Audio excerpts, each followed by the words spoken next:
So one very important thing is to make sure that your learners' CCR portfolios are published so that when Schoology reports the artifacts to PIMS, that they're actually able to pull that information from the student's portfolio. You want to make sure that everybody's portfolio in your homeroom has a portfolio that is considered published. You can double check this by clicking on, or having your learners actually do it, and I would do it as a class. Tell them to click on their name in the top right hand corner, click your profile, and this is going to bring up their like first page, profile page, and underneath their picture on the left hand side, click on portfolios.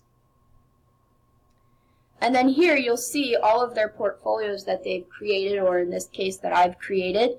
And you can see the difference between here, this college and career readiness portfolio has this green button that's highlighted. That means that it is published.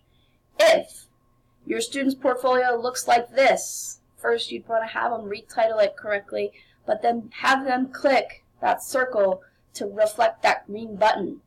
If that green button's not clicked, all of our good hard work doesn't matter, because they won't be able to get the information. If you need help, let me know.